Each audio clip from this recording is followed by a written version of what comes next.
இலவசங்களை கொடுத்து மக்களை சோம்பேறியாக்குறோம்னு குற்றச்சாட்டை வச்சது யாரு? பாஜக. அந்த பாஜகவே அவங்க ஆளுகிற மகாராஷ்டிரா, மத்திய பிரதேசத்தில் இந்த திட்டத்தை செயல்படுத்துறாங்க. இதே போல நம்ம விடியல் பயண திட்டமும் எல்லா மாநிலங்களும் வரிசையா தேர்தல் வாழ்க்கை ஒரு இடம் பெற்றுக்கிட்டு வருது.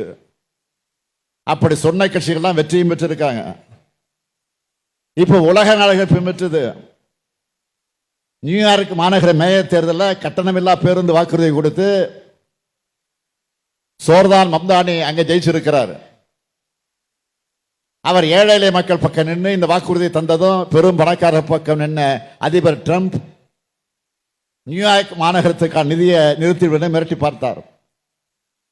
ஆனா அந்த மிரட்டல் அதற்றெல்லாம் மீறி மம்தானி தான் அங்கே வெற்றி பெற்றிருக்கிறார்.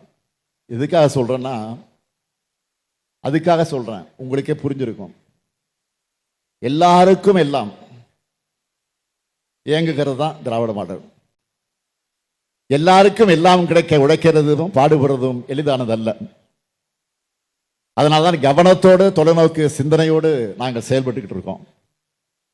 ஆனா சிலர் இது போன்ற திட்டங்களை மதிக்காம அரசியல் உள்நோக்கத்தோடு ஆட்சியை குறை சொல்லி பேசிக்கிட்டு இருக்காங்க.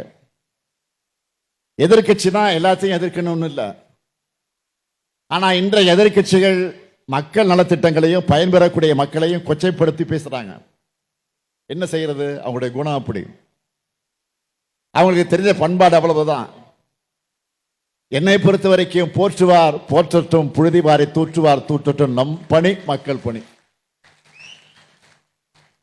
அதை நாம் பார்ப்போம்னு செயல்பட்டு வரேன். எதிர்கட்சிகள் என்ன போய் சொன்னாலும், பொறாமையில மக்கள் நலத்திட்டங்கள் தேவையில்லை, 1000 ரூபாய் வேணாம்னு சொல்லி கொச்சைப்படுத்தினாலும் மக்கள் அவங்கள மதிக்கிறது இல்லை. தொலைக்காட்சியிலையும் சமூக வலைத்தளங்களையும் பேட்டியளிக்கிற மக்கள் பலரும் நம்மளோட ஒவ்வொரு திட்டத்தை ஆதரித்து பேசுறாங்க. ஏன் இங்க எனக்கு முன்னர் ஒரு தம்பி பேசினார, ஒரே குடும்பத்தில் எத்தனை திட்டங்கள்ல பலன் பெறுறோம் தெளிவா சொன்னார, ஆதாரத்தோடு சொன்னார.